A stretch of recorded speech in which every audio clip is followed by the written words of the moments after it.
Hello friends. जब हम meditation में बैठते हैं या परमात्मा से अपना योग लगाते हैं, कनेक्शन करते हैं उससे, तो उस समय हमें परमात्मा से विभिन्न प्रकार की शक्तियाँ प्राप्त होती हैं। ये शक्तियाँ मुख्य रूप से 8 प्रकार की हैं। अष्ट शक्तियाँ इनको कहा जाता है। उसमें मुख्य रूप से है सामना करने की शक्ति, समाने की शक्ति,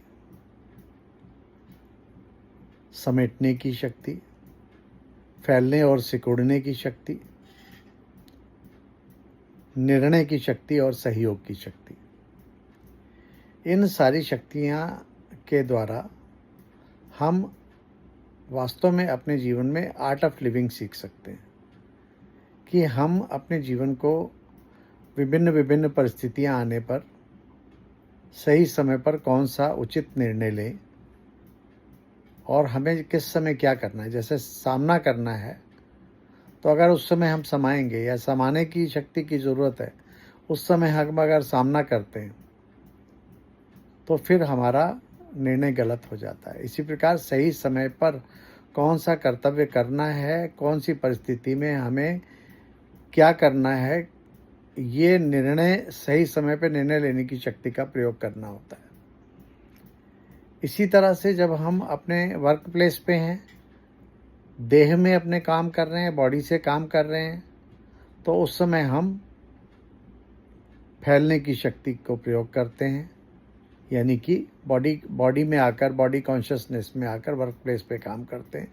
लेकिन जैसे हम एकांत में होते हैं और हमें परमात्मा की याद में जाना है और एकांत में आ जाते हैं, तो हम अपने कर्मेंद्रियों को समेट कर आत्मिक स्वरूप में टिकने का अभ्यास करते हैं। इसी प्रकार दूसरों को सहयोग देना है, ये भी, इसके लिए भी बहुत बड़ी शक्ति चाहिए। तो परमात्मा हमें ये भी शक्तियाँ देते हैं। तो भिन्न विभिन्न प्रकार की शक्तियाँ जो हैं वो हम परमात्मा से योग में प्राप्त करते हैं। अब इनको अपने लाइफ में इम्प्लीमेंट करना, इसके लिए हमारी जितनी योग की डेप्थ होगी, जितना ही मेडिटेशन में डेप्थ होगी, उतना ही इन तीव्रता से इन शक्तियों को हम प्राप्त कर सकते हैं।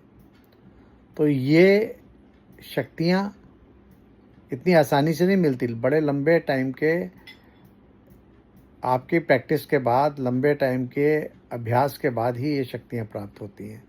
तो इनसे प्राप्त करने के लिए हमें पात्र भी बनना पड़ता है, उस परमात्मा के प्यार का भी पात्र बनना पड़ता है, उसकी शक्तियों को प्राप्त करने का भी पात्र बनना पड़ता है। क्योंकि परमात्मा से हमें जो ज्ञान, गुण और शक्तियाँ मिलती हैं वो हम तब तक नहीं प्राप्त कर सकते जबकि कि हम उस परमात्मा के प्यार के, उनकी शक्तियों को प्राप्त करने के लायक ना बन, उसके अधिकारी जब तक नहीं बने। तो सबसे पहला अभ्यास हमें क्या सीखना पड़ेगा कि हम उस परमात्मा के से प्राप्ति के अधिकारी बने, उससे प्राप्ति के लिए उस लायक बने, सपूत बच्चे बने उसके, ताकि हमें उससे ये सब प्राप्तियां हो सकें। और अपने जीवन में तब जब हम इन शक्तियों को प्राप्त करके और इनको अपने जीवन में अप्लाई करते हैं तो हम एक सक्सेसफुल जीवन अपना जी सकते हैं। अच्छा, ओम शांति।